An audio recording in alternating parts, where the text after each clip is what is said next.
Ku mau seperti Yesus disempurnakan selalu. Saudari-saudara yang dikasihi Tuhan, kalau Anda pergi ke toko buku,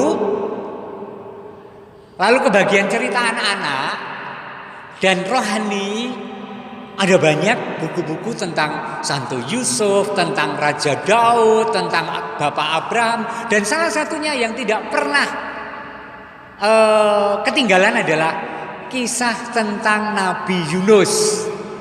Anak-anak yang di rumah pasti tahu kisah itu, tetapi mungkin kita orang dewasa malah lupa kisahnya kayak apa. Nah, Yunus seorang muda yang berkobar-kobar sebenarnya semangatnya itu menerima panggilan dari Tuhan untuk diutus mewartakan ke kerajaan Asyur, ibu kotanya namanya Ninive, karena penduduk kota itu sudah sangat berdosa. Maka Yunus diutus oleh Allah untuk mewartakan supaya bertobat kota itu. Tetapi Yunus itu jengkel dengan kota Ninive yang penuh dosa. Maka dia tidak mau diutus. Apa yang dilakukan? Dia pergi meninggalkan Tuhan. Pergi lari meninggalkan perutusan dan naik kapal ke Tarsis, ke suatu kota pelabuhan yang lain. Nah, ini ceritanya yang seru. Di tengah laut, gelombang besar, perahu hampir tenggelam, sehingga orang-orang awak kapal di dalam perahu itu berpikir untuk menyelesaikan masalah gelombang besar ini. Di antaranya adalah sesudah mereka berdoa membuang undi. Siapa yang harus dibuang ke laut?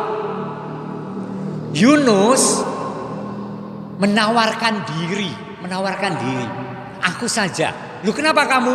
Dan memang undiannya kena Yunus. Kenapa kamu? Karena aku telah meninggalkan Allahku. Dan memang kemudian Yunus dibuang ke tengah laut. Cerita berikutnya pasti saudara-saudari tahu. Yunus dimakan oleh ikan paus yang besar, diceritakan. Dan Yunus masih hidup di dalam perut ikan itu dan berdoa syukur kepada Tuhan. 3 hari 3 malam sesudahnya Yunus itu dimuntahkan oleh ikan paus dan berenang ke pantai dan ia selamat. Ia pulang kembali dengan penyesalan. Dan diutus lagi oleh Tuhan supaya tetap ke Ninive untuk mewartakan pertobatan kepada seluruh penduduk kota. Dan Yunus melakukan itu dengan semangat. Dia jalan kaki keliling kota 1 hari, disebut di dalam kitab suci tadi. 1 hari keliling kota dan mewartakan bertobatlah supaya tidak menerima hukuman Allah. Apa yang terjadi? Dia kaget dan tidak menyangka. Karena penduduk kota Ninive itu Asyur itu bukan Israel, artinya kafir. Itu malah beriman yang luar biasa kepada Tuhan. Dikatakan bahwa mereka langsung melakukan sikap tobat dan mohon ampun kepada Tuhan. Para penduduk beserta ternak-ternaknya dikatakan. Mereka bertobat dan kemudian Yunus malah kecewa. Loh, kok bertobat wong elek kok diampuni Gusti Allah? Kok Tuhan tidak menjatuhkan hukuman? Kan dikatakan dalam bacaan pertama tadi, dikatakan demikian. Ketika Allah melihat perbuatan mereka, yakni bagaimana mereka berbalik dari tingkah lakunya yang jahat, maka menyesalah Allah karena malapetaka yang telah dirancangnya terhadap mereka. Dan ia pun tidak jadi melakukannya. Yunus sangat kanak-kanak. Yunus sangat manusiawi. Dia kecewa kalau ada orang yang jahat dibaikin oleh Allah. Lucu ya. Tetapi itu terjadi dalam proses pendewasaan Yunus. Maka Yunus kecewa. Dari Ninive dia lari ke arah timur. Dan tele-tele di tengah padang yang panas. Apa yang kemudian terjadi? Tuhan bertanya, mengapa engkau marah? Apa alasanmu kamu marah? Dan ketika dia kepanasan, Tuhan menumbuhkan pohon ara yang meneduhkan. Yunus merasa seger. di bawah pohon ara. Tetapi kemudian ulat memakan pohon ara dan angin panas menyerang dia. Dan kemudian dia marah lagi. Lebih baik aku mati saja kalau begini. Lihat temperamental ya Yunus itu. Itulah kisah tentang Yunus sampai akhirnya Yunus insaf bahwa ternyata Allah itu tidak hanya mencintai dia sendiri, mencintai miliknya bangsa Israel, tetapi cinta Allah itu untuk semua orang, untuk seluruh dunia, beserta pengampunan atas pengalaman-pengalaman masa lalu dan peristiwa-peristiwa yang dianggap oleh seseorang atau bangsa aib. Dahsyat loh ini pewartaan ini. Yunus mengalami itu. Oh, ternyata Gusti Allah itu Gusti Allah untuk semua orang. Oh, ternyata Tuhan itu mengasihi setiap pribadi dengan segala latar belakangnya, dengan segala peristiwa di belakangnya, dengan segala pengalaman hidupnya, baik pribadi, keluarga, gereja, bangsa maupun dunia. Amin. Top, ayo kita syukuri tentang itu. Saudara-saudara yang dicintai Tuhan, Ninive dan Asyur itu adalah kita yang tentu saja berlepotan dosa. Kita bisa mengingat perjalanan hidup kita, kapan kita melakukan dosa, pelanggaran di hadapan Tuhan. Dan Tuhan tetap mengundang setiap pribadi, mengundang keluarga, mengundang setiap orang untuk kembali membaharui diri dengan sikap tobat. Mau hari ini juga, ayo dandani urip bersama Tuhan yang sangat mencintai Anda dan saya. Amin. Saudari-saudara yang dicintai Tuhan, Yunus adalah saya dan Anda semua. Yunus adalah pribadi yang sedang didewasakan oleh Tuhan melalui pengalaman-pengalaman dan peristiwa-peristiwa yang seringkali tidak indah tetapi menyesakkan. Tetapi melalui peristiwa itu Allah ingin mengajak kita memaknai, mengambil hikmah, dan kemudian semakin kenal, Tuhan punya rencana terhadapku. Ingat, akhirnya dari pergulatan itu Yunus insaf dan kemudian melayani Tuhan. Yunus adalah Anda dan Yunus adalah kita. Amin. Saudari-saudara yang dikasihi Tuhan, kisah para murid, siapa murid yang disebut tadi dalam Injil? 4. Simon dan Andreas dan Yakobus serta Yohanes. 4. Dipanggil dan membuka hati mereka, menyat, mangkat, budal, jenggirat, langsung mengikuti Tuhan Yesus.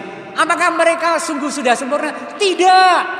Justru 4 murid ini adalah yang punya masalah terus-menerus dalam pembentukan Tuhan.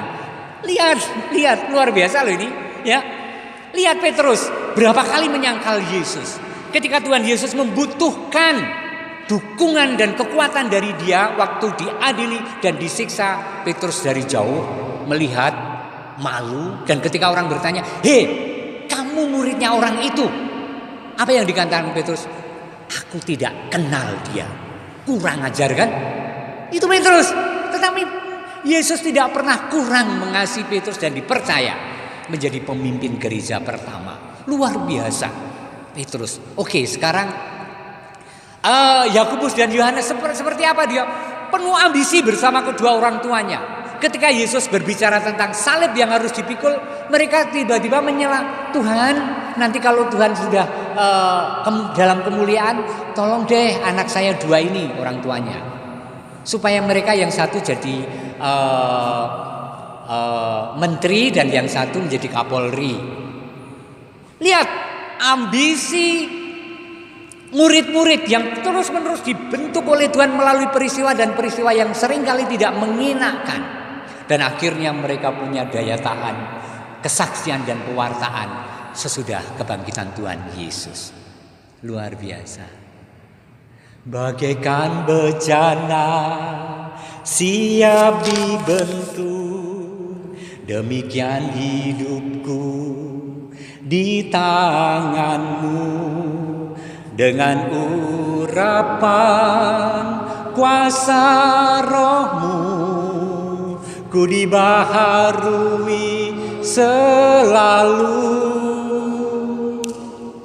Jadikan ku Allah dalam rumahmu, inilah hidupku di tanganmu. Bentuklah seluruh kehendakmu, pakailah sesuai rencanamu. Ya semua. Ku mau sepertimu Yesus, disempurnakan selalu dalam segenap jalanku, memuliakan namamu. Luar biasa.